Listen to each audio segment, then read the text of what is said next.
So happy to see you all, and really happy to have the opportunity to run this webinar on just a kind of introduction and overview on our protection work. I think protection is a word that we all perhaps have different understandings of, and is fairly new relative. In terms of PEN's currency. So I'm hoping that we'll get some sort of shared understanding of what we mean by protection, and from that be able to develop our activities together. So the objectives of this session are really just to develop a shared understanding of what we mean by protection, to improve the knowledge of protection work that's being carried out by PEN centres, and in particular preventative work, and to share good practice, and to uncover some of the support needs that PEN centres have in their work for writers at risk, so that we can help you better, and to encourage coordination and information sharing between PEN centres. Sorry, I was talking to somebody. I can hear something in the background there, sorry. And we're hoping that we're going to get some quite concrete outcomes from this session. Sorry, it's a bit distracting having the. Background. Can you please unmute your microphones, please? I'm not sure who is. I think it was. Okay, it's all right now. Yeah, we're hoping to at the end of the session have some concrete workable suggestions for developing PEN's protection work, including some materials and tools, to be able to map the activities that are happening, and to gather some data on the breadth and diversity of PEN's protection work, which is going to help us in future fundraising and in improved communications, both amongst ourselves and externally, and to identify potential areas for collaboration with local partners, as well as with each other. Yeah, we're going to have a mixture of presentation. We have a PowerPoint that I'll be introducing, and we're going to have a couple of group activities inserted into that, so that it's not just me talking. Yeah, I'm looking forward to your feedback and questions. So we're just going to have a introductory round of sort of hopefully 5 to 7 minutes. I'd like you each to introduce yourselves and say in a word what you understand by the term protection. And I'm going to each ask you not to speak for longer than 2 minutes. I'm going to set my dinger on my phone, so if that alarm goes off and you're still speaking, I'm going to cut you off. I don't know who, I can't quite see everybody, so if perhaps somebody could sort of help me identify people to speak, unless we have anybody who wants to go first. Virginia, do you want to go first?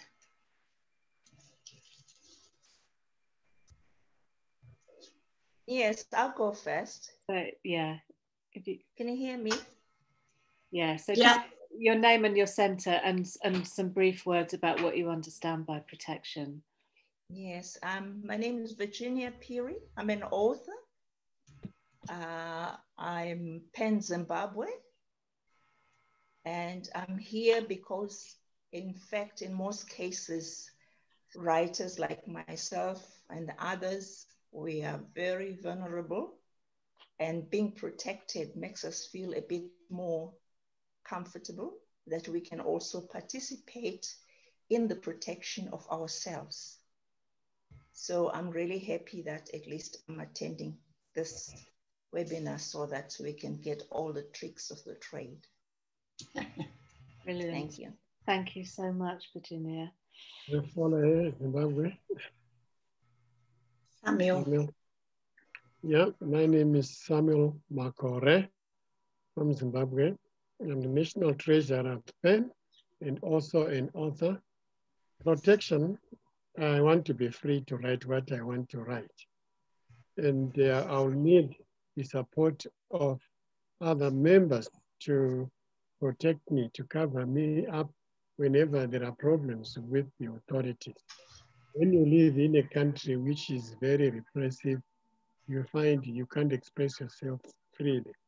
So I need to be protected against unusual behavior of the authorities. Thank you. Thanks, Samuel. Who would like to go next? Ketley? Yes, good morning all. I'm Ketley Mars, talking from Port-au-Prince, Haiti. I am a writer and the president of Centre PEN Haiti.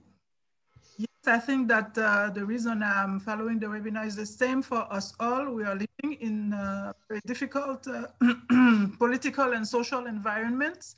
And particularly in Haiti, we are seeing, unfortunately, the onstart of a new dictatorship, and more journalists and writers are having much difficulties to express themselves and are at risk. So my interest is to know that there is a solidarity going on, and that we can have friends and other friends be vocal for us in case we are having difficulties, and it's good to know what step we should take in case we are in a difficult situation where our lives and our families' lives are at risk, what we can expect from that program, and also how we can help ourselves when others are in difficulties. Thank you.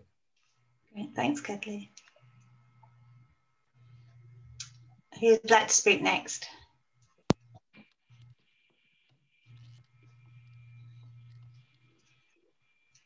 Jorn, would you like to speak next? Go ahead.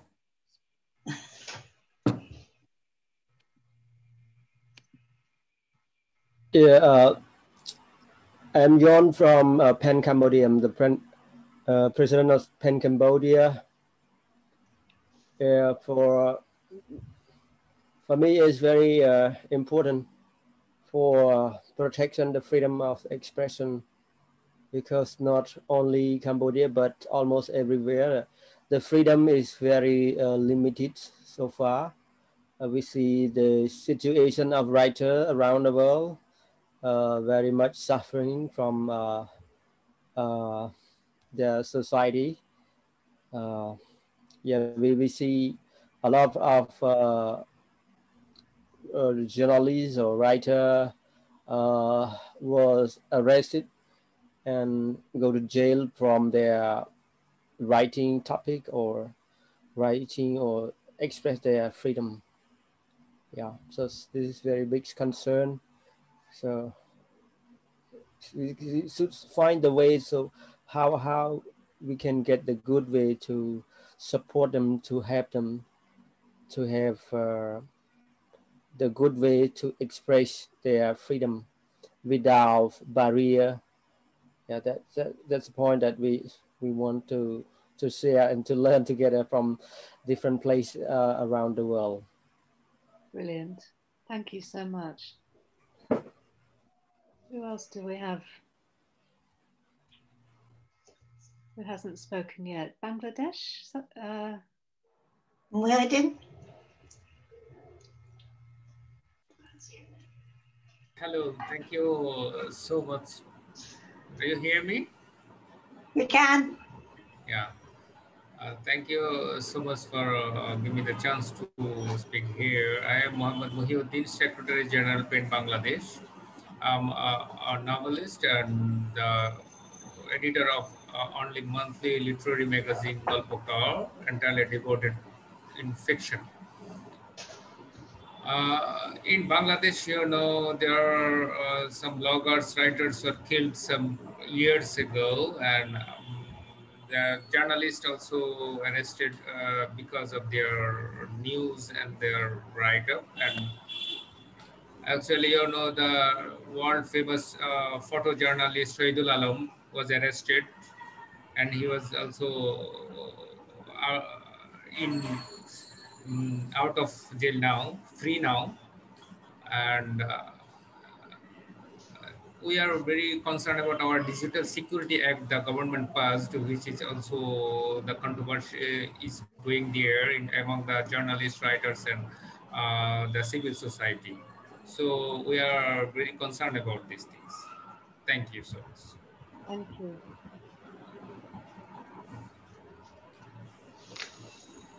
Who else hasn't spoken yet? I haven't spoken. I can go. Yes, go for it. Hi, everyone. My name is Daphne Jenna. I'm from Penn, Zimbabwe. I'm a blogger and I serve as a secretary. My understanding of protection is security mainly, but security under the understanding that you have security whilst you're doing your work, you have freedom of speech. And after writing or saying what you need to say, there is some form of law or protection that is available in your community to ensure that there is no backlash or physical harm that comes to you as a result of your work. Great. Thank you.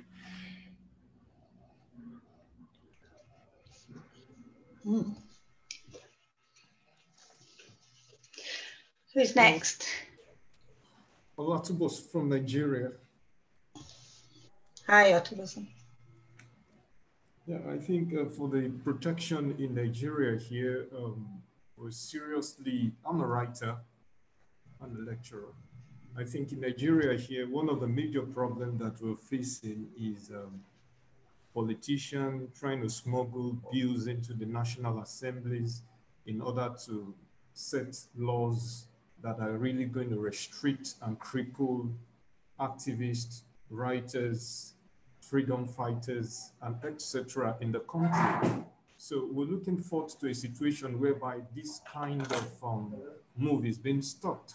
And that's exactly what we're facing currently in Nigeria. So protection is highly needed in this aspect of our country. Great, thank you so much. What do we have? Hello. Hi. Hello. Hi, everyone. Could you hear me? Yes.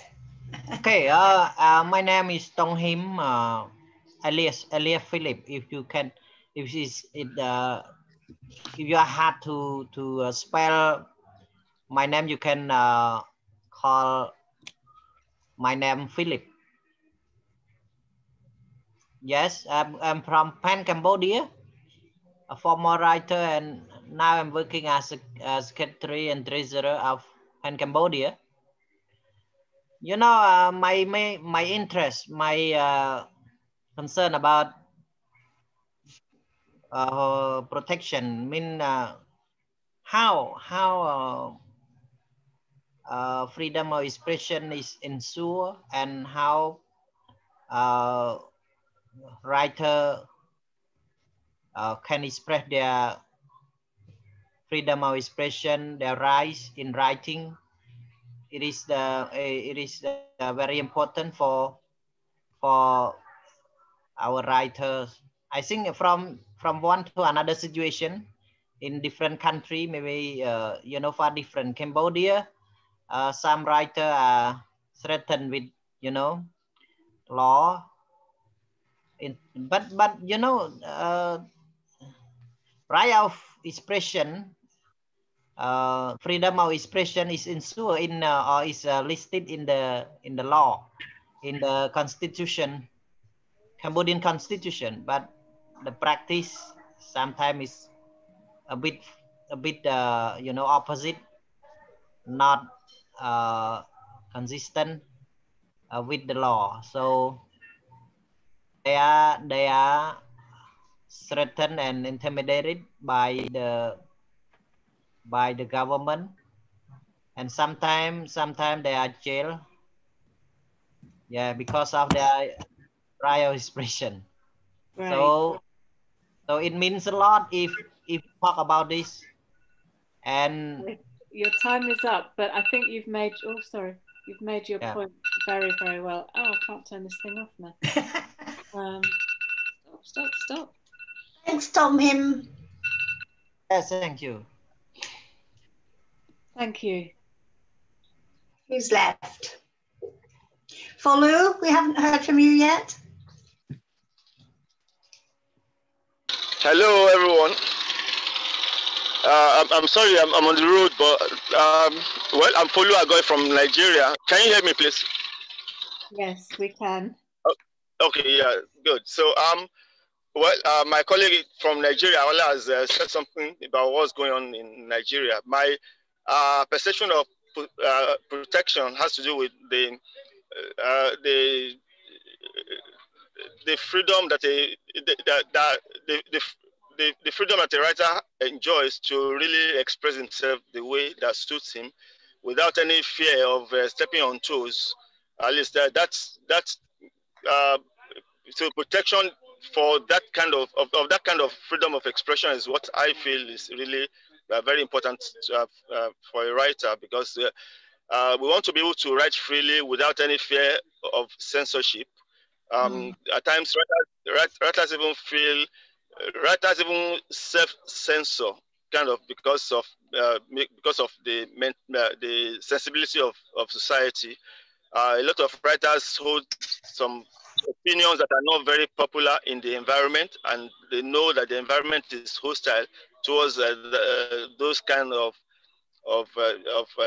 philosophy, and so they want to really write in such a way that the people around wouldn't be offended. That, to me, is really not right. And then there's got to be a kind of protection that guarantees freedom for the writer to really express himself the way that he feels, without actually expressing any fear, at least any fear, and you know, with that boldness to really write, you know, and then protection, well, especially in Nigeria, really is what a lot of writers have been fighting for.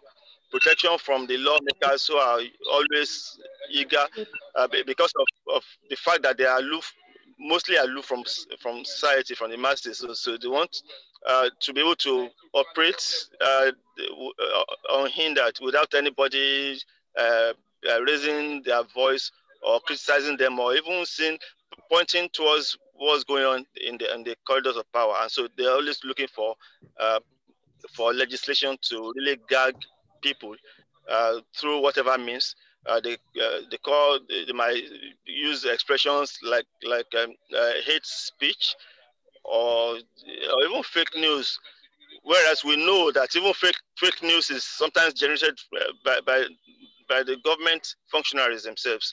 So but they are the ones defining hate speech, and then they are the ones who would really want to clap people in detention or sue people because of such infringements. So to me, what I really expect is to find out ways that writers could be insulated from such aggression from lawmakers, from the government, and even from society, such that people would not be stigmatized for the opinions that they hold. You know, thank you so much. Thank you. That's really helpful. Do we have anybody who hasn't spoken yet? William, have we heard from you? No.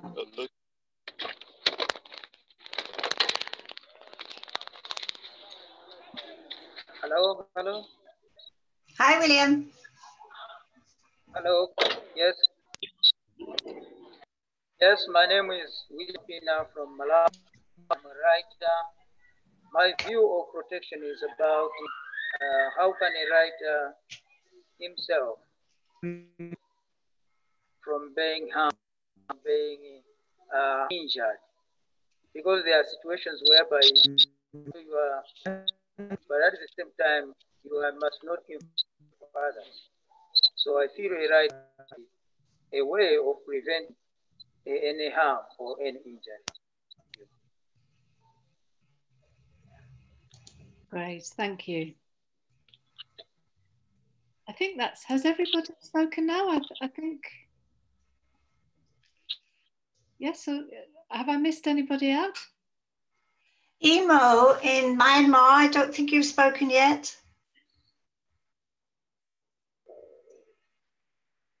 Are you there, Emo? Yes, hi. Sorry. Hi. Hi. So I'm Imo from Myanmar.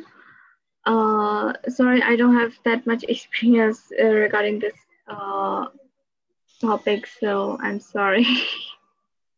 Okay, no problem. That's okay. That's why we're here, to try and build on that. Yes, hoping that I could understand this topic more by attending this. So yeah, thank you.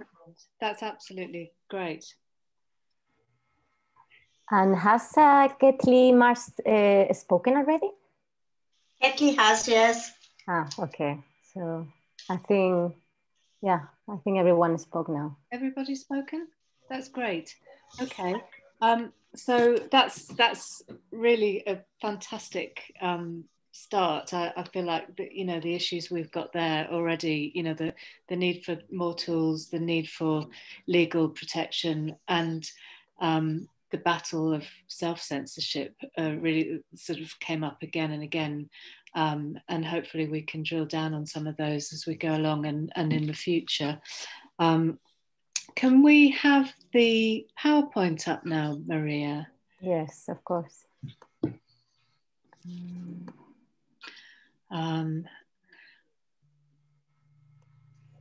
So if we could have the first slide. Okay, so yeah, in terms of Penn's work, I feel that the two important the ways that we need to sort of distinguish are short-term versus long-term protection. And I feel that we have a very broad understanding which ranges from solidarity actions and direct assistance and campaigns for individuals at risk to capacity building programs and advocacy for structural change. And I think it's that rights-based framework that some of you have been mentioning already, which is really key, because it's only through protecting rights and strengthening rights that we can bring about long-term change. The short-term measures are obviously important and they can be very life-saving, but they are not long-term in terms of structural change. And therefore it's through capacity building and prevention oriented projects that I feel we really need to strengthen civil society and promote freedom of expression. And it's this kind of support that's vital for the long-term protection of writers, and the work that we do in the short term is kind of crisis work rather than long-term impactful work. Can we have the next slide, Maria? Yes. So the way, just to say a little bit about the way that that we work in the Secretariat, obviously all of our protection work requires research in casework. It's all around individual casework, and our research and advocacy for individuals is grounded in the principles of informed consent and do no harm,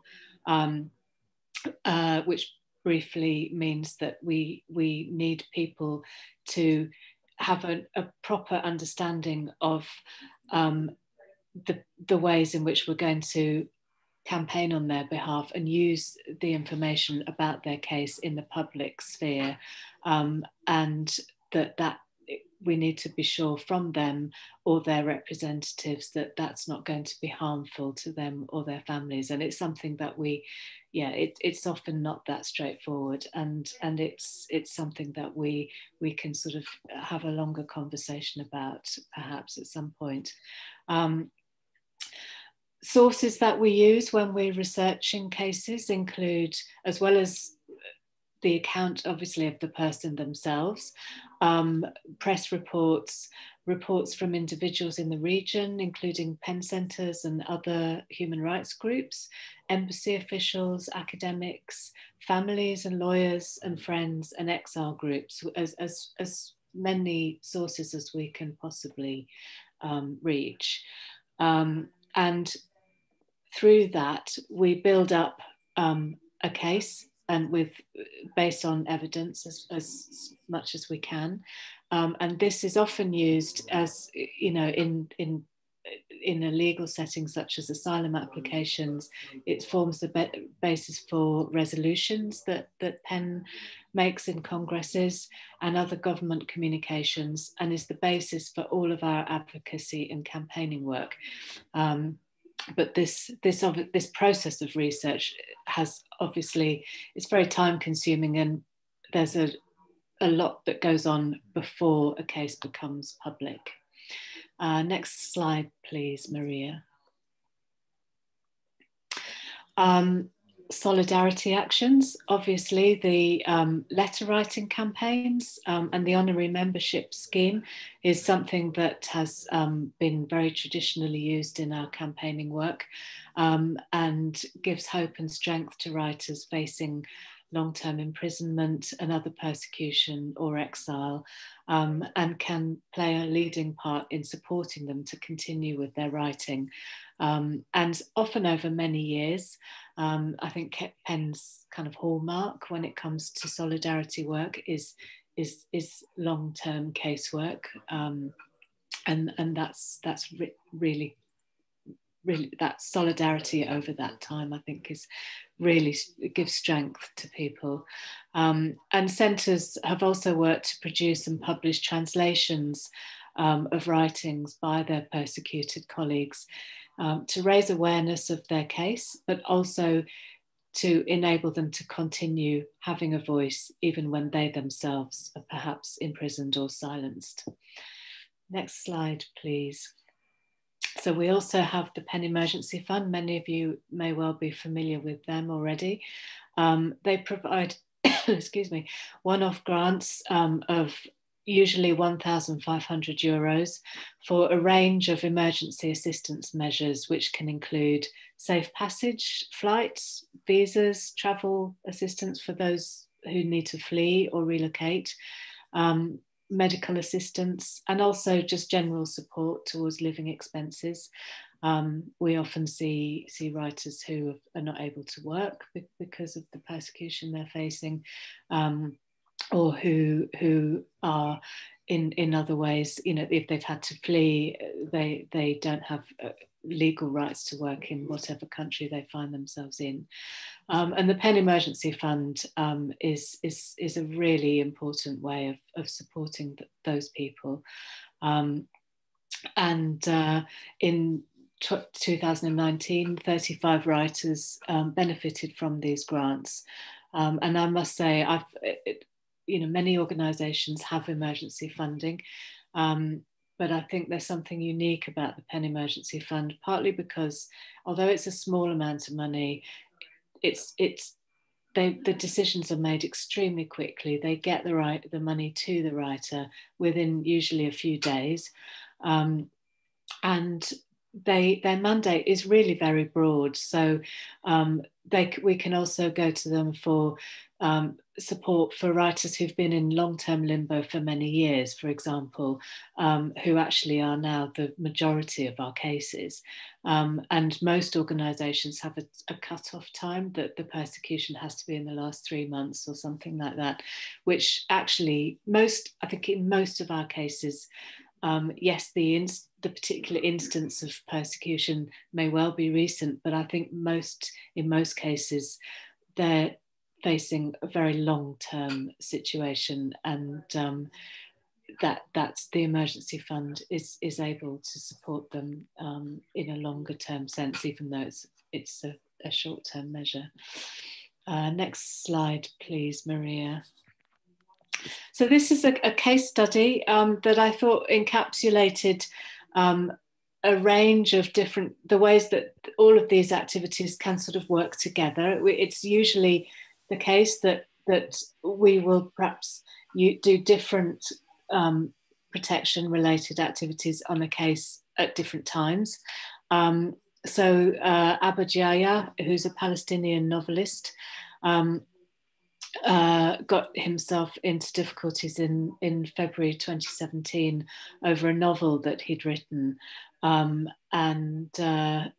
the Attorney General's office ordered the confiscation of all copies of the novel and a summons for his arrest and that of his publisher and the book's distributor.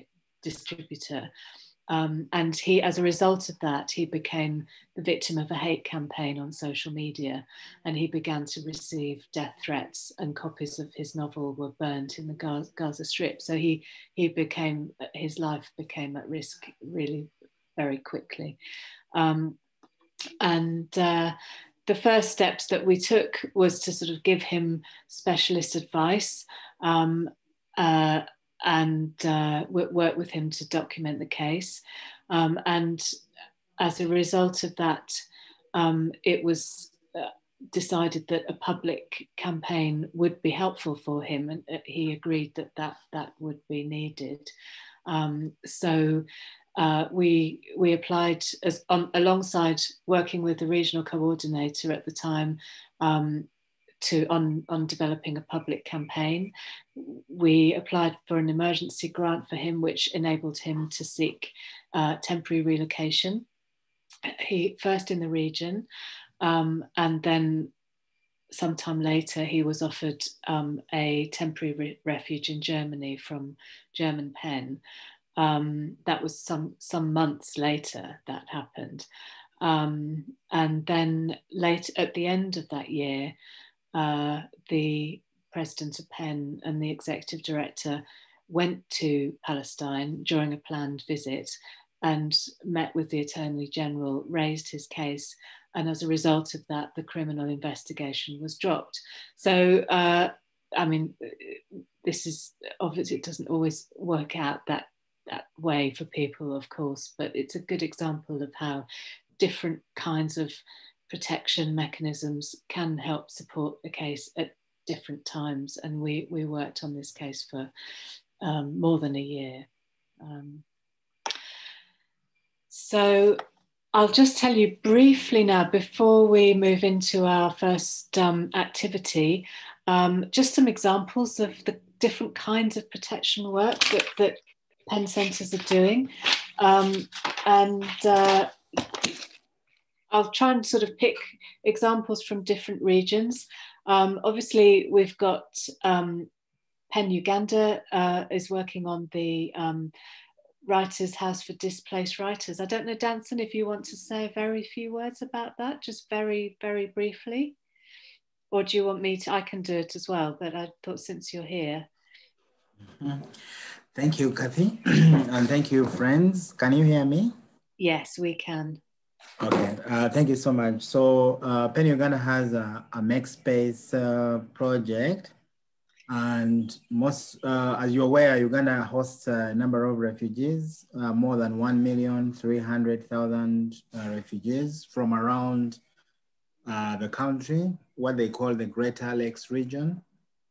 And most of these refugees are from South Sudan, Eritrea, the DRC, the Democratic Republic of Congo. Some of them are from Rwanda, Burundi, and some are from Ethiopia as well.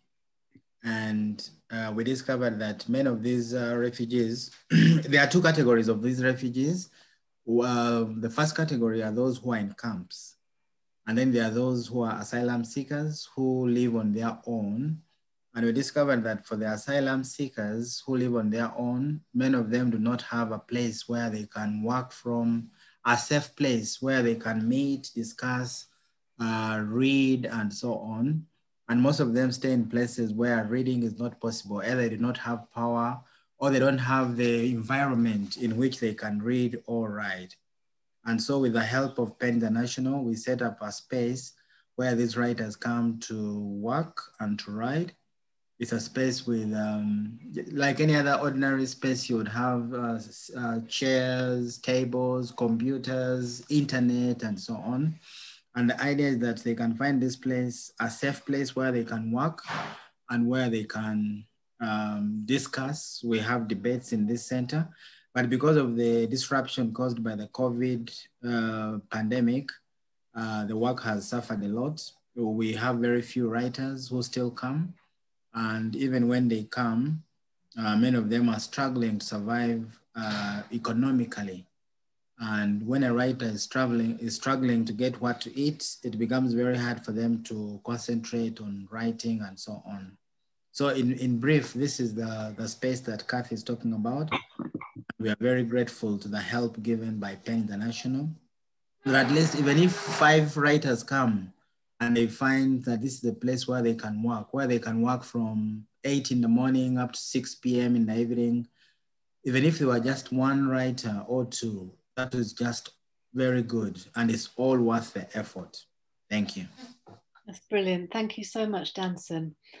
Other examples of different kinds of activities that are going on in the MENA region, PEN Iraq, who's a very newly formed centre. They've only been in PEN, I think, for 1 year or more. They're doing some great work training journalists and bloggers in digital and physical security, particularly in the context of the protests that have been going on last year. They've also been doing some campaigning work on social media for threatened writers. Although again, I think similarly with Danson, I think a lot of their work has been disrupted recently because of COVID and also because of the political context. I think the repeated internet shutdowns is really hindering the development of their work, and I'm sure that's a common denominator for many of you working in regions where there's lots of political instability. In Europe, PEN Moscow, which is also a fairly new centre, not as new as PEN Iraq, but is fairly newly set up, is working a lot on solidarity support for writers working under pressure within Russia. And I think the work that they're doing really shows the importance of having a strong civil society in countries where freedom of expression is really under threat. And we have a number of writers, Russian writers, who've been relocated in various places, mostly in Europe, to have some respite and safety and opportunities to kind of continue their work, who've gone back to Russia. And it's when they go back that having a PEN centre, however small, just affords them some protection and some solidarity work in that, so that they can continue their work. In the Americas, there are several examples of work that are being done. PEN Haiti has a writer's residency. PEN Haiti, did you want to say anything about that?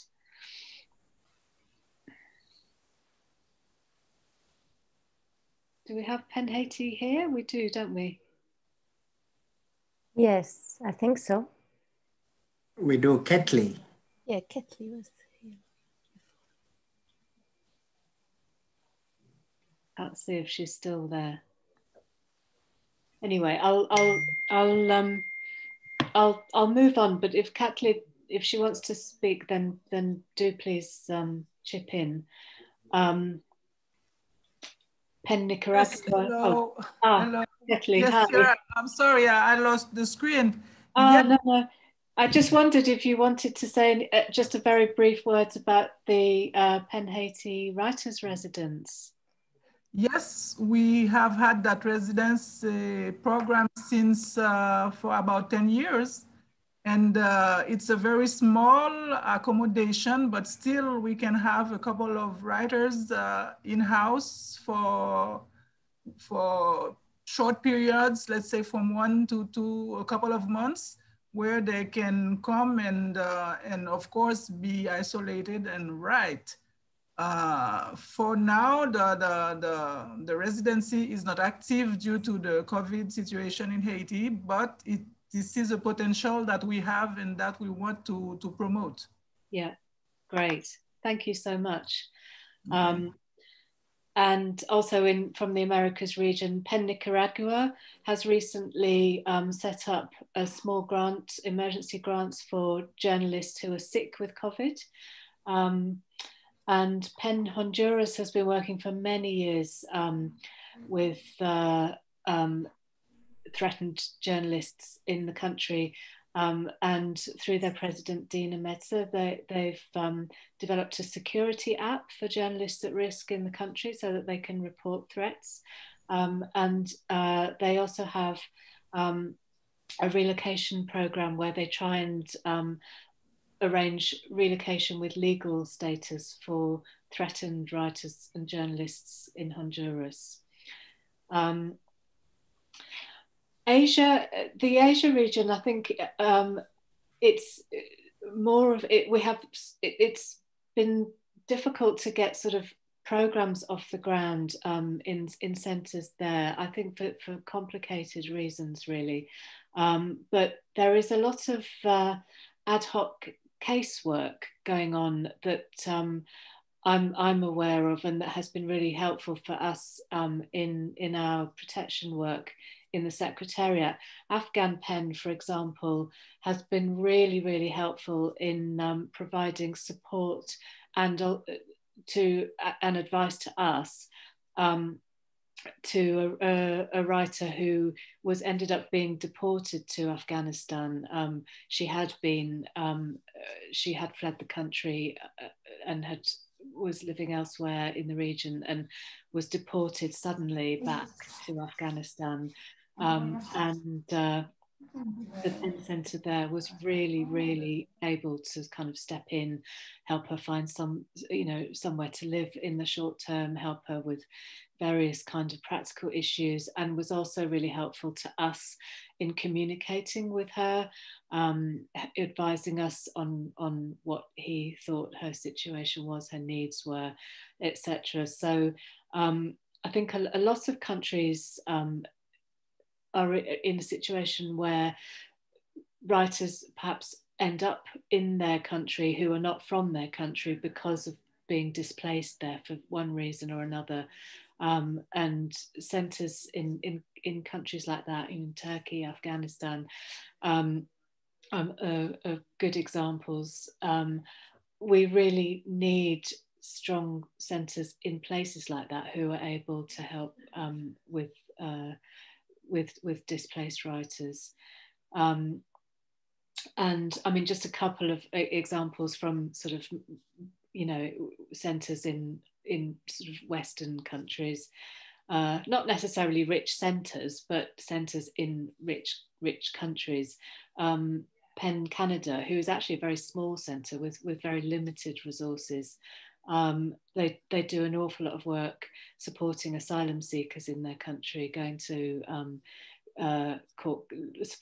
attending court cases with them and helping them build their statements, legal statements, working with lawyers on that.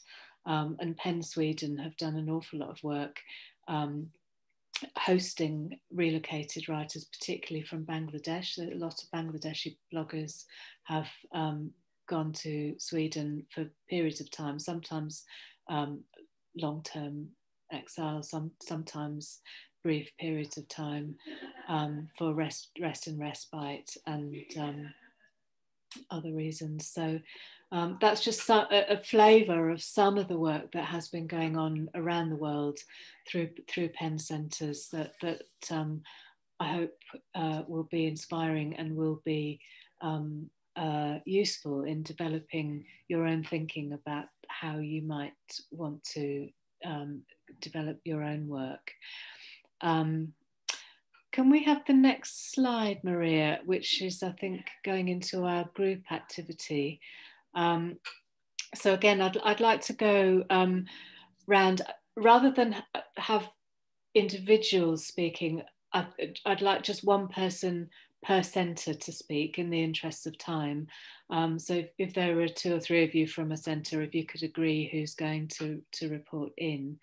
And if you could speak for, again, I'm going to have my alarm ringing in your ear if you go more than 2 minutes, just to give us a brief example of any protection related activities that your centre does. Obviously some of you have already mentioned it, in which case we don't need to go over it again, but for those of you that haven't yet, what aspects of protection work might you be interested in developing in your Penn Centre, and how can we support you in that?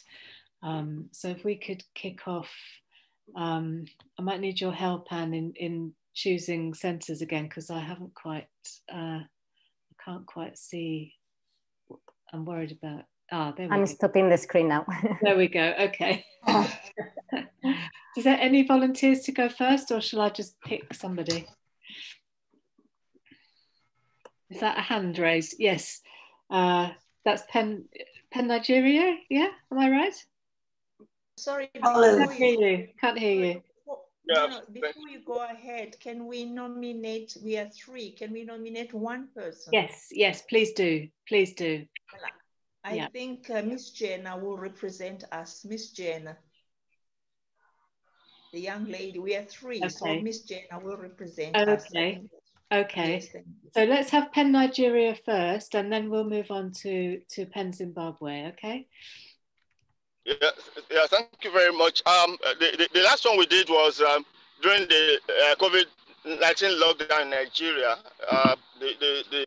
The country was locked down for about 4 or 5 months, and so people couldn't go out to work, and then so many people, workers lost their jobs, and then those that were in employment, a lot of them didn't get paid. Some got just 25% of their salaries and all that. And so a lot of writers were vulnerable. And so we in Penn Nigeria decided to raise funds to assist such distressed writers by giving them some cash. At least some actually reached out to us, and then there were some that we identified to be vulnerable, and then such writers were really taken care of from the funds that we really generated at the Secretariat. And then the area we are actually looking at is a particular camp, is a location in Lagos, in the heart of Lagos, occupied by immigrants, mostly immigrants, 95% immigrants. And so the place, we were there last December that was where we staged the International Migration Day, and we saw the place. There's no social facility there, no water, no pipe-borne water, no electricity, and no school. And then the place is really dirty, and it's an archetypal squalor. And so we decided that we're going to move into the community and then try to generate some awareness, and then introduce them to some literacy that could really inspire some literary interest in them. And that's the plan that we have been working on. And so we've got some sketchy proposal about it, on it, and then next step will be for us to develop it, and then maybe start looking for funds for the project. There are so many occupants of the place, the young and old, who are really almost stranded. They are very vulnerable, just like a refugee camp in the heart of Lagos, and that's our new plan. Great, that's really great. Thank you so much for that. So let's move on to Penn Zimbabwe now. Okay, thank you very much. does our center do any protection related activities? So we have done advocacy related protection activities.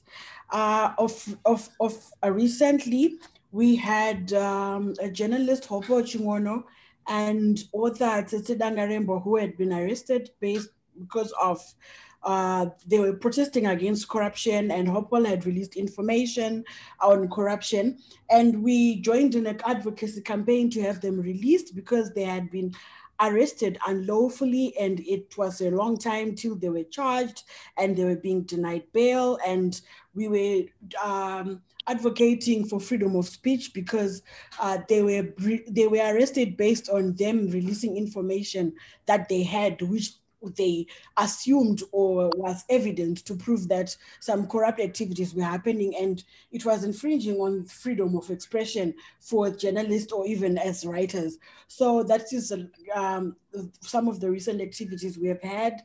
And for us, we would like to develop maybe a system that will also enable us to be able to partner with other organizations that offer the kind of security or protection that responds immediately to situations like the ones we recently have. I think in the presentation we had a comment, a comment or a part where you were talking of how you sometimes give funds to people when they need that kind of protection. So as PEN Zimbabwe, I think we currently don't have the capacity to be able to respond if any of our members is maybe found in that situation. This may be either we partner with organizations that are able to offer that kind of security immediately, especially in situations where there's arbitrary arrests or maybe pending abduction, so that maybe someone may need to relocate or maybe in a secure place.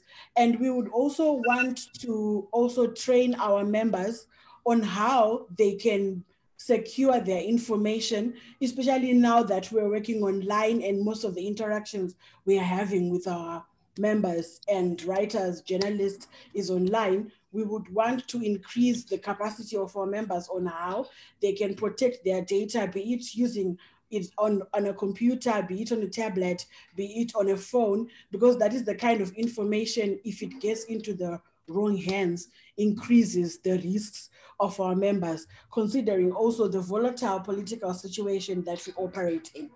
Great. So I think that's all from me. Brilliant. That's great. Thank you so much. Who would like to go next? PEN Cambodia?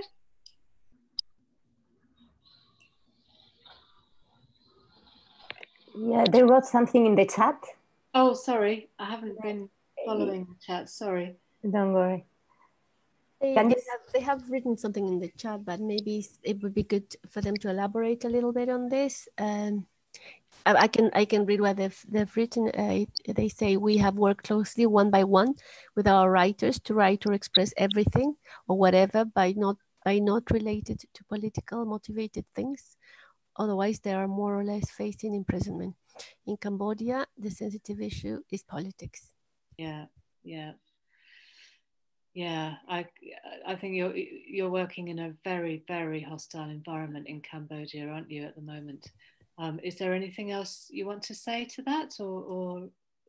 Yeah, yes, I want to add a little bit from what Tong Him said, like very big, like a mass, like again the civil society from the government. So, like we feel so very afraid to express, like we cannot confront directly with the government because many journalists arrested and some media has been shut down. For example, Cambodia Daily, one of the most English newspaper, has been shut down a few years ago. So anyone who criticize political issue in Cambodia has been erased. So we feel so afraid. So we find to good way that like we use the metaphor, we use the keyword instead of directly criticize the government, because it's just like a big storm hit our country. So we cannot stand up and face to face confront with the government.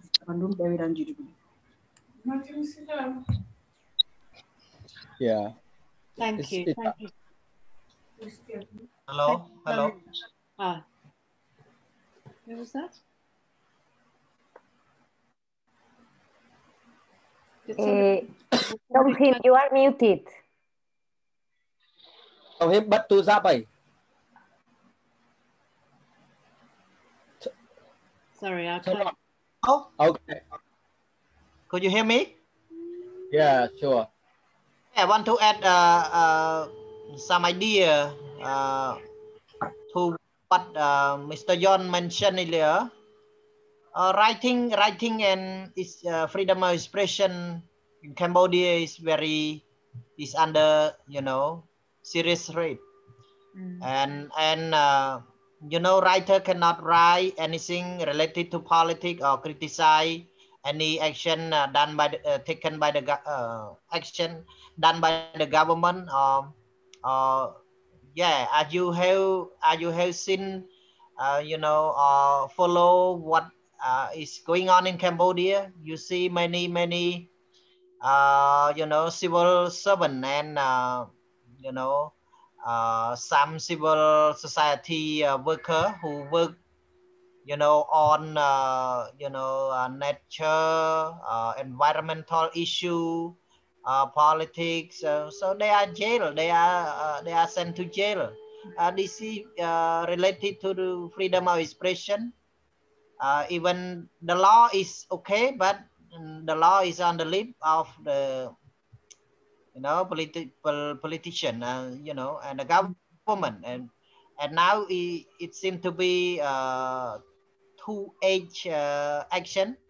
Government want to focus on the criticism of the opposition activists, opposition party activists, and civil society, and the other thing is related to the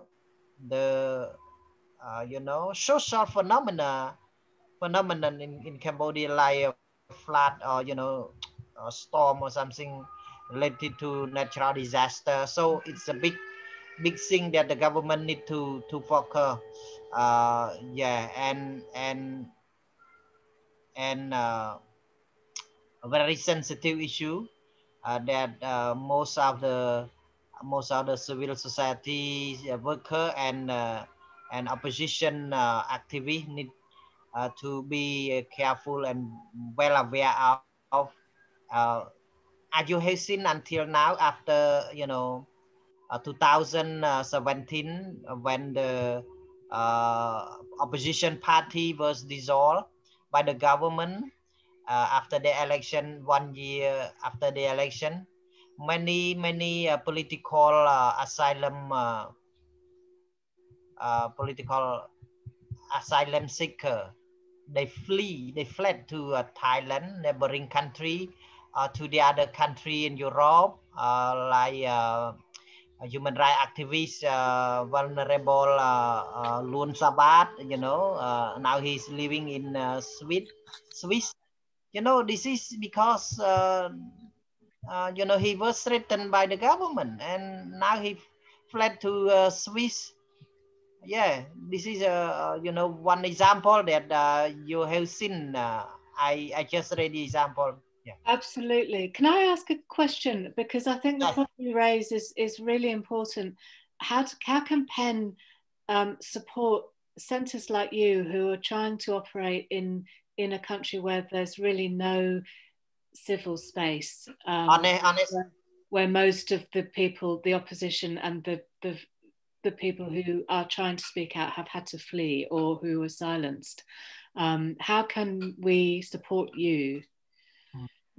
honestly speaking, you know, Mr. John and I had just worked, you know, in the pen after the former president went to the US. You know, he kept this work intact. No one was responsible, has been responsible until now. So Mr. John and I just started this work a few months ago only. So my action and our action in the center to have protection of the human rights activity or you know, blah blah blah, you know, we cannot have anyone, we don't have any activity to have them, you know. Yes. And one more thing related to the civil society like an NGO, we cannot work related to political activity, you know, otherwise they will be sent to jail. So that's why it's really important, you know, for us to be aware of ourselves, what and can focus on what thing that is going on, what thing that is a sensitive issue. So we need to be well aware of that and work on our best, do our best to you know, to focus on the thing that related to social you know, benefit only, or humanitarian activity only, not political, not you know, and idea to have that are not related to sensitive issue. Yeah. Okay. Thank you so much. That's really helpful. I know we gave a bit more time to your centre than others, but I think under the circumstances, it's important. Yeah. Thank you very when you much. don't have the space in your normal life. I think can we have one of the other Asia centres, maybe Bangladesh or I don't know, Myanmar, if you feel able to contribute here, or if you're more happy just in, but perhaps I'm from Bangladesh. Yeah, actually, you know, in fact, Bangladesh members and executive committees, all of we are work here voluntarily. Okay, and if we think about the production of writers related issues activities, when anybody, any writers or journalists or any bloggers arrested here, we issue the press release to the media and campaign procession for the writer or the journalist, and when issue press release to the media. And we have advocacy programs also in the writers who are in a risk positions and arrested by the government because of digital law, or the journalists who are arrested for because of, and then the Facebook comments and Facebook post. And we just many of our members, you see, because of the COVID, lost their jobs. Writers, journalists here, and actually we don't have that much fund to support them. And the writers who are in problem because of their writings are, and you know, most of the Bangladeshi, some of Bangladeshi writers get their shelter in Norway, Sweden, and some other countries because of their writings. And we actually try our level best to do our work in campaign, processions, and press release in the media, just to protest and protection the writers. Great. Thank you so much. Hen Myanmar, did you want to comment? No, I don't have. Okay, that's all right. That's absolutely fine. But yes, please, it's good to have you with us. Hen Haiti, have you got your hand up? Yeah. Yes, I'd like to share with you a particular case that I'm dealing with today, which, of course, we have the political situation, which is very bad. About a month ago, the president of the Bar of Lawyers was assassinated in Haiti because of political reason and because he was being very vocal against the way the actual government is leading the country. And about a week or 10 days ago, there was the assassination of an activist student for the same reasons. This is not in the journalistic or writing field, but this is to give you an idea of the general situation where freedom of expression is in great danger. But the situation I want to point out, and for which I don't see exactly how PEN could help, is the case of a young writer who is associated with our PEN Haiti. She's a young woman of 24 years. And about 3 months ago, she wrote an article in a very popular newspaper where she was denouncing the rape of a friend of hers by a man who is a well-known activist in the cultural field and who is the director of a public bureau today.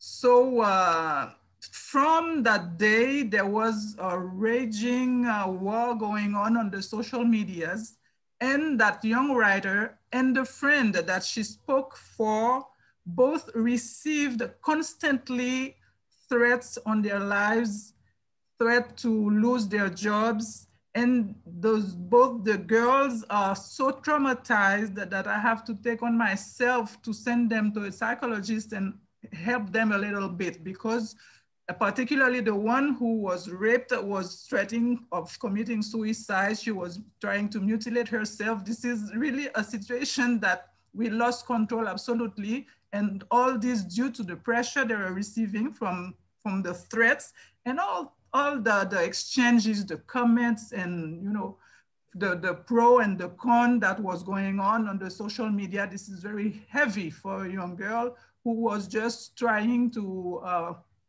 be vocal about a rape that took place a few months ago. So I am now in the middle of it, trying to help them, but I realize that this is something that needs very specific help because this is very delicate. Actually, both the girls are not in contact with one another because there are resentment. They did not bargain for all that went on afterwards. So, well, I just wanted to share that with you because I don't know. I myself, on the side of PEN Haiti, the girl, the journalist, the young writer, she's attached to our association. So I owe to her as a woman, as a mother, as the president of PEN Haiti to give her some help. But this is not political. This is something of, I don't know, social situation, but that is threatening also their lives. I think that you've made a really, really important point there, Ketley, which is that especially we as volunteers we need to recognise our own limitations and where we need professional expertise. And I think, that trauma and psychosocial support for activists is really, it's a huge, huge issue, and is something that's very, very difficult to deal with as a volunteer. And I think, you all that are doing this work as volunteers are really in a difficult situation, sort of on the front line, dealing with these issues sort of face to face with people in trauma. And I think that it's really something we have to support you in as an organisation as best we can and understand the difficulties around that. Thank you for that. Thank you. Who else would like to speak? I think we haven't heard yet from PEN Malawi.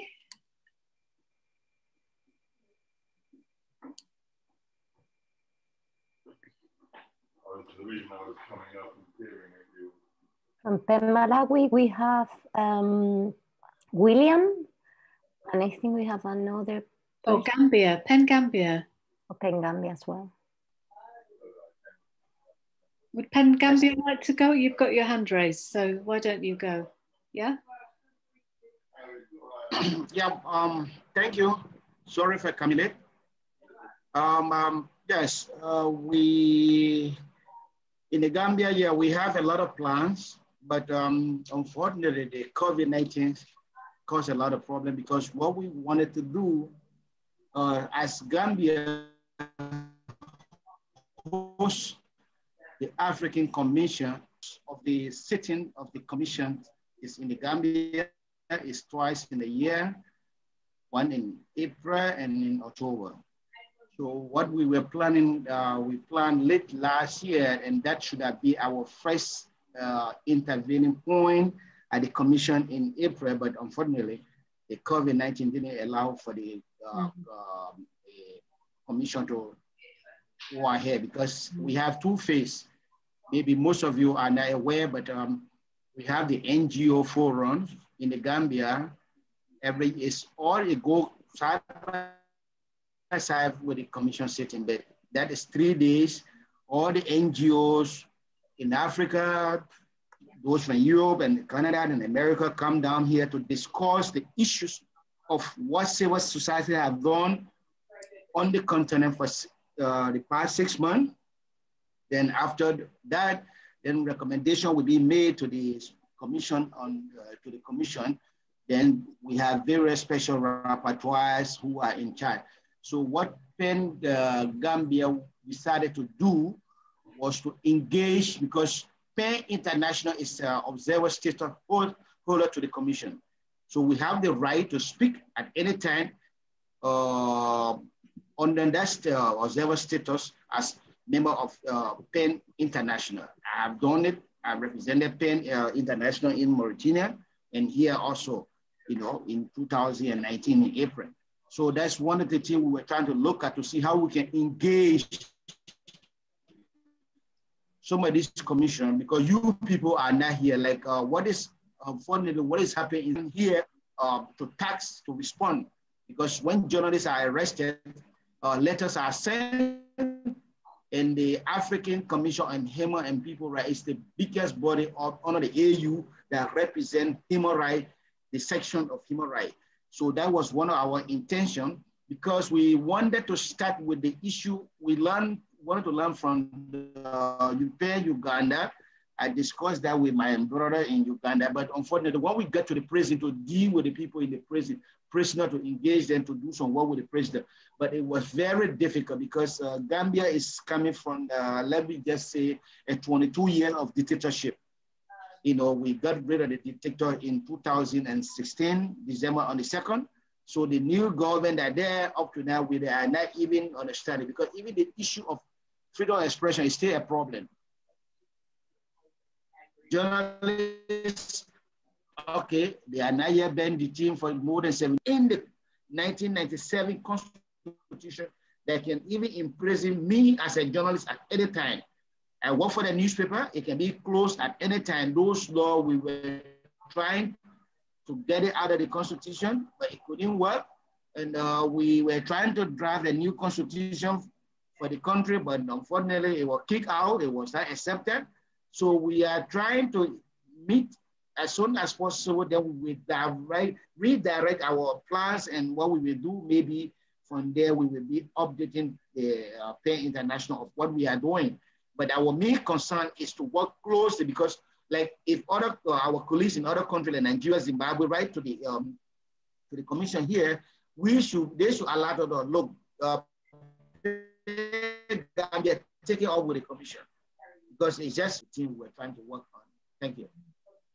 That's great. Thank you so much. And I think, yeah, I mean, to be working on sort of constitutional reform and with international mechanisms like the African Commission, I think that those of you who have got these kind of regional mechanisms for advancing human rights, that this is a great way in which to work towards sort of legal change, and I think that I think maybe one of the problems in the Asia context is that those international mechanisms just don't exist, or don't exist very meaningfully. It's that's really useful perspective. Who else which other centres have we not yet heard from? I think it's just Malawi is the only centre we haven't heard from yet. I think so. Yet. Hello, can Hi. you hear me? Hi. Yes, I think we can. Just all about. Right. We at least we have not anything just because of the issue of pandemic. We've been affected. We had plans to organize something on the course day, but it failed. So since that time, as a center, we have met. And during this period of the 19, we have also seen that there has been a change of the previous regime, lost it to the new regime. Now, what is confusing us is that the new regime has come with the strategy of firing former employees, whom they are claiming that they were not, they were without procedures. Now, yet to find out that these are some of our members. We are yet to find out whether it's in connection with the political party which lost, or is in connection with the other. So far, we are in such kind of a situation where we are trying to find out. So the new regime is about 3 months old. Thank you. Great. Thank you so much. I think we've heard from everybody now, right? I haven't missed out a centre? No, I think, yeah, I think okay. Everyone talked now. Okay. So I'm going to just finish off with the PowerPoint now. We're not doing very well time-wise, but we'll manage to sort that out somehow. Don't laugh, Anne. So Maria, if you could share your screen again, and I'm just going to just run through the last few slides of the PowerPoint. So advocacy, obviously, from what you've all just said, many of you are really very active on advocacy and are doing all these kinds of activities. I think what's interesting hearing from you just now is the way that you're working at different levels, you know, local, national, regional, and international. And I think this is really they're really interesting to learn about more in detail about how that works. And I think that through working in those different levels, we can advocate for systemic change to restrictive laws and practices. And we work with various international and regional bodies in that way. And that's a really crucial area of affecting structural change. Next slide, please, Maria. So shelter. So a large and growing number of writers are having to flee or are displaced internally in their countries. And PEN works in different ways with this, with letters invitation and short-term support for writers at risk. We are, you know, even just something like being invited to a literary festival, it can be give somebody a short-term respite, and these kinds of centres are sort of often very instrumental in trying to secure visas and things like that for these kinds of short-term professional visits, as well as longer-term relocation. And for those that are relocating longer term, centres where can, in certain circumstances, arrange accommodation in the short term, ensure funds are available for the immediate costs, and arrange access for medical, legal and other professional support where needed. And most importantly, professional networking and moral support and solidarity. I think I've covered the other points there. So if we could move on to the next slide, Maria. And most of our work, when it comes to longer term relocation is done in partnership with ICORN, the International Cities of Refuge Network, who are based in Stavanger in Norway. And they are an organisation of a network of cities. They have around 70 cities of refuge, mostly in Europe and the Americas currently, who provide long-term but temporary relocation for writers and artists, usually for 2 years. The idea being to give them some respite, a place of safety from which to work, and professionally develop themselves, with the idea being that they then are in a better position to return to their country and to continue their work. But obviously that's not always possible. And PEN International has an agreement with ICORN. We do all the verification of cases of applications. So, and we have a contractual arrangement whereby we provide research support. But in addition to that, which is done at the secretariat level, there are many centres who work with ICORN in different ways. Some of them are able to host guest writers together with the ICORN city, and also assist with safe passage and return at the end of a residency. Danish PEN have done a lot of work with that, supporting ICORN writers to return more safely at the end of a residency. Next slide, please, Maria. Awareness raising and education. PEN centres are encouraged and supported to work with persecuted writers in their own countries to promote human rights education and literary programmes, and to give displaced and exiled writers a voice and a platform. And in this way, we're able to use our influence as a global community to change the narrative surrounding refuge and exile, and to raise awareness of some of the issues facing persecuted writers and some of the political issues that are happening, the situations in countries that are affecting writers around the world. Our Make Space campaign, of which PEN Uganda's is part of that project, has been a vehicle by which we are trying to promote the voices and the rights of displaced and refugee writers. Last slide, I believe. Oh no, well, we're going to have another activity, but I think in the interest of time, I would suggest that people put in the chat. I think the work that you've already talked about in group 1, activity 1, or the examples of the different kinds of work you're doing. If you could just think about that and put in the chat a key challenge that you faced, a key success, if that's relevant, and a key learning, so that we'll then have the chat and we'll be able to report back on those reflections at the end of this, when we'll be circulating notes and other manuals.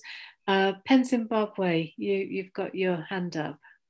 Well, yes, before we go into that, is there anything else I can bring in which actually was not brought in all what everybody else has said? Absolutely. We've got arrests, we've got beatings, we've got other forms of persecution, but also the one which is always overlooked is stalking.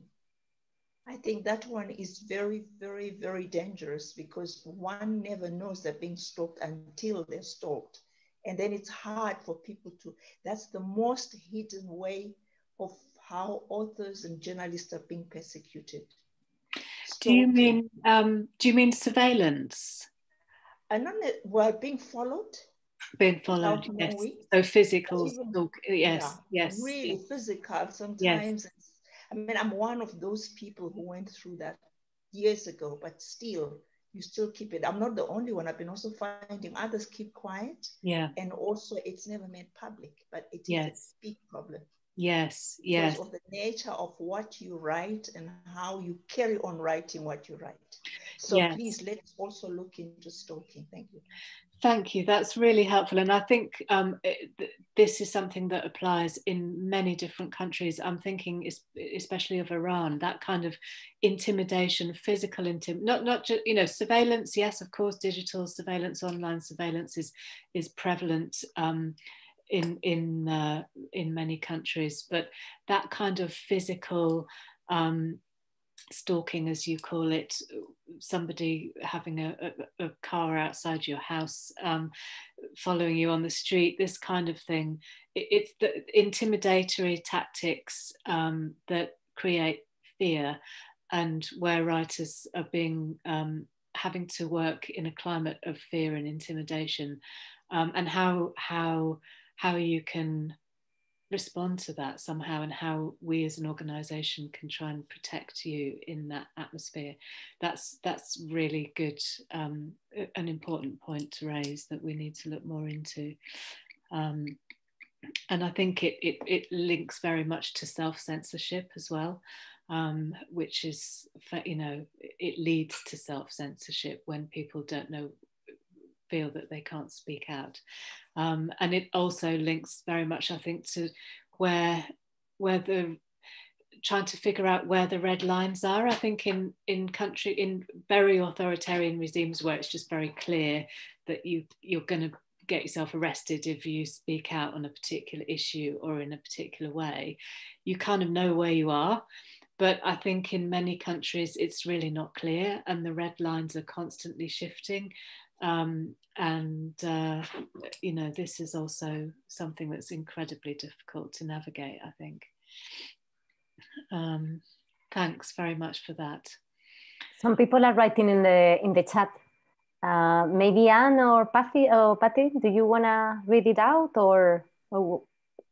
Yeah, would that be okay, Kathy? If yeah, time allows. All right. Yeah, you're allowed. Thank you very much. That's very kind of you. I'm going to start by reading some from our colleagues from PEN Cambodia. They say that the most challenging thing is to link our center, PEN Cambodia, with activists who need protection and help from all sides. Right. PEN Zimbabwe as well comments on the fact that writers are disjointed and show little interest in supporting persecuted writers, being afraid of getting accused or breaking the law. They're accused of breaking the law. And again, another comment from PEN Cambodia. I think yes, the key success is to raise awareness and education, share with them. Yeah. Totally. Another key challenge from PEN Uganda, stigma where harassed writers are blamed for being victims. An example is Dr. Stella Nyanzi of Uganda, whom people claimed was responsible for her own troubles. I'm not familiar with the case, but yeah, that is another challenge, the stigma. I think that's it for the moment. Okay. Yeah. Please keep writing. Yes, keep them coming in. And like I say, we'll be gathering all of your comments in the chat and circulating them and documenting them so that we can work out what the next steps should be. For the last 10 minutes, what I wanted to ask you, we're thinking in the protection team, part of our sort of strategy for trying to sort of strengthen the work and develop the work and build the capacity of PEN centres is to continue these webinars into 2021 and have a series where we drill down in more depth into a number of topics. And so, I mean, I'm thinking if we could perhaps choose up to but not more than 6 topics. I think even 6 is a bit ambitious perhaps, but anyway, if you could give me your thoughts about whether that would be something you'd be interested in, and if so, what topics in particular you feel you need to be would like to be addressed in a series like that. Yes, just to add also that PEN America offered themselves to give a webinar on digital security. They have a lot of expertise on that. And so we'll still have to see how we fit that webinar with the rest of the webinars, but that's something that will probably be happening, because yeah, I was supposed at some point be designing something like that, but it's something really challenging and difficult. And I think someone like them that have a lot of experience, it really. Absolutely. And I think, you know, yes, we will need to bring in experts on many of these topics. It's exactly not that we have the expertise for in-house. So digital security is obviously that keeps coming up again and again. What other topics would people be interested in drilling down in more depth about?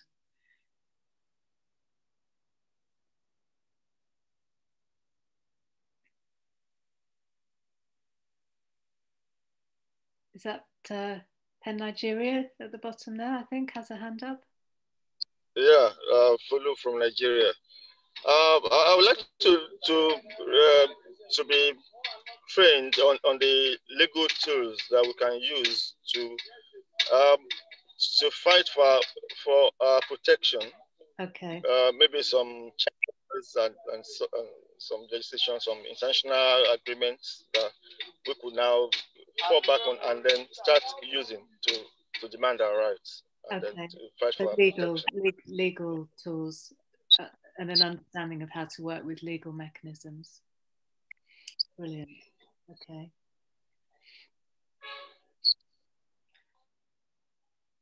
Any other suggestions?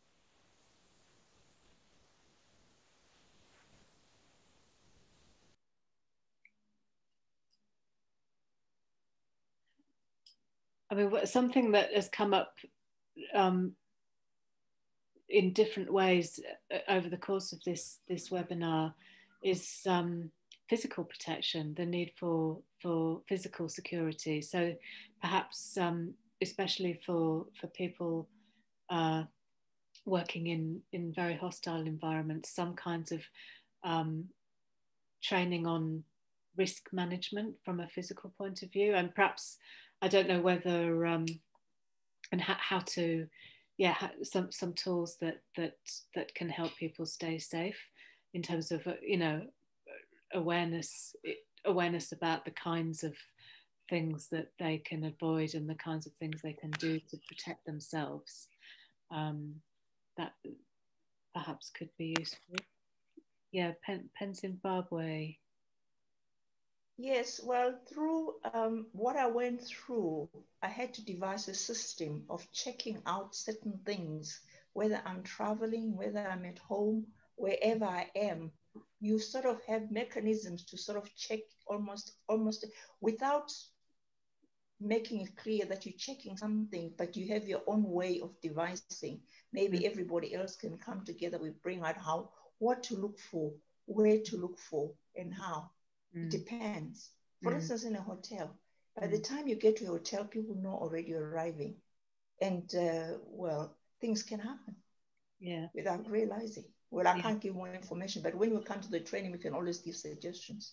Yes. I think after that, that's about 2009, that's a long time ago. Yeah. But still, after that, I can't stop writing, I can't stop traveling, I can't stop talking, but you have to find your own ways. So others also, I'm sure they do find. So we can always share that. Thank you so much. Any other contributions or areas that people would like to know more about or develop skills in? Samuel McCord mentioned educate writers to know their copyright and neighboring rights for legal protection. Okay.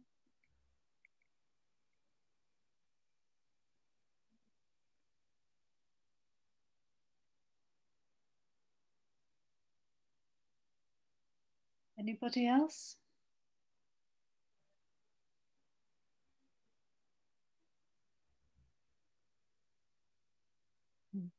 So I was thinking as well, like apart from digital security, there is this other side to social networks that is not necessarily digital security, in that it's just when people attack you massively on social networks, but it's not technology related. Sort of hate speech or smear. I mean, what do you call it? Sort of smear campaigns, that kind of thing. Yeah, yeah.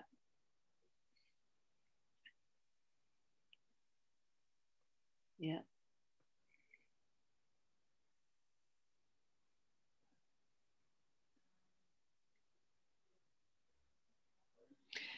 Is anybody interested in doing anything, in having any more sort of detailed information about how we work with ICORN and other relocation organisations? Is that an area of interest or not?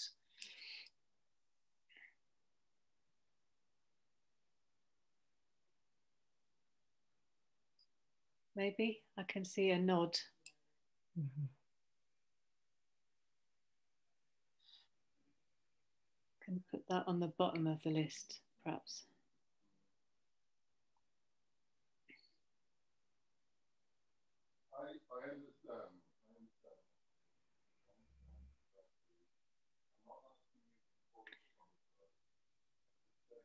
Okay, well, I feel like we've got an enormous amount of material here. Yeah, we've sort of we're nearly coming to the end of the session. We've sort of got 10 minutes officially left. Is there anything else people would like to comment or ask, or anybody that has anything they wanted to share and hasn't had the opportunity?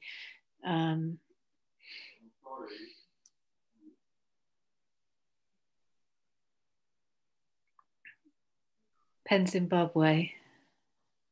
Well, yes, on the gender part of things, how is it working? I haven't attended, well, I think it's very important also the gender balance and also the age groups, the youth, the seniors, the middle, and then the gender balance. And I think it's always, you see, this is the sort of like a succession plan, which we must always have in every Penn Center. I think that's very important. Yeah. At times we found seniors or middle or whatever, but I think we need to really stagger it and structure it in such a way that we cover all these areas. It's very important. Yes. Do you think the way to do that, do you think it would be good to have a session just on gender? Would that be useful? Well, people like me who are quite seniors, I've been working in that area all my life. When I was a youth, when I was a medium, when I was a senior, now we find that nothing is happening much on both gender and, succession plans and things. They start, they fall, and they never carry on. And I think we must be really consistent and be serious about it for it to stay. I think it's important. Yeah, you're absolutely right. That's a very good point. I use it somewhere where I deal with all sorts of things different, not only in Zimbabwe, but I deal with many countries, and I practice that sort of style. It can be practiced anyway, but I think in Penn we can also introduce it to look at these. It's very important because there's stability, and also it carries on and goes on. We're looking into the future as well. Yes. No, you're absolutely right. That's a really, really important point.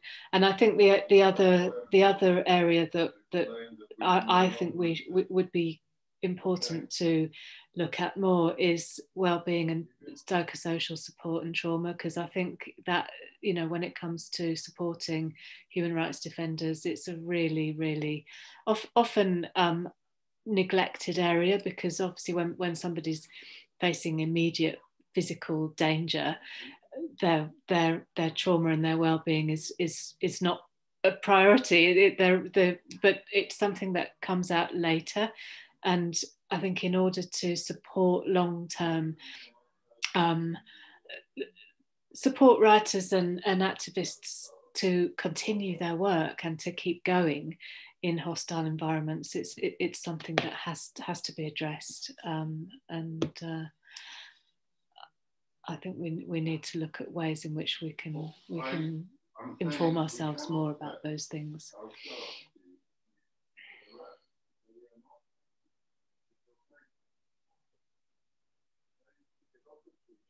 And also, just to add that there are quite a lot of programs. You know, I think what one thing that would be is useful on these areas is to know just like practical things that exist. Like, you know, there are lots of training programs run by organisations that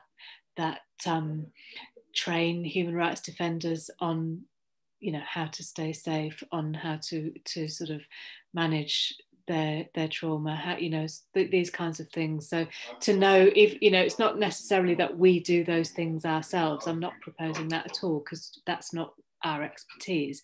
But what's useful to know is who is doing those things, so that we can find organisations either locally or internationally that we can collaborate with and refer people to. And I think partnerships and collaborative projects is really the way to go in this work. And it's, you know, part of that is informing ourselves about who's doing what and who we can work with.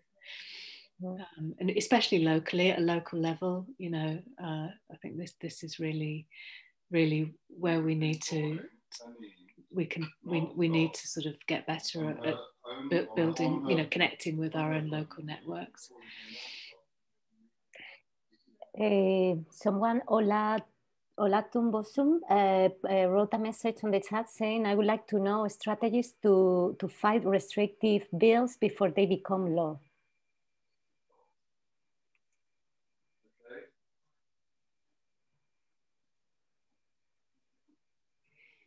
So quite a lot of stuff in there around advocacy. I think, you know, perhaps, yeah, that we could group some of these things together later when we're planning this.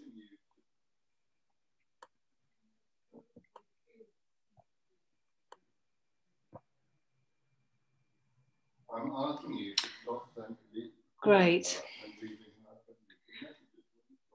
Well, I think we might be done. That's brilliant, Kathy. Thank you very much.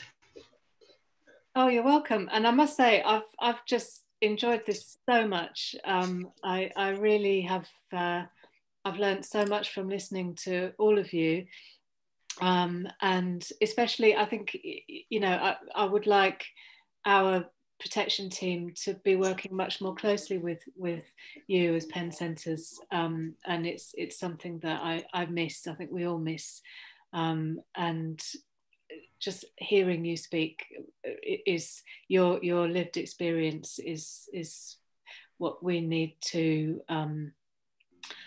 sort of help inform our work, and you know, it's been really a privilege to be part of this with you today, and I really look forward to continuing it.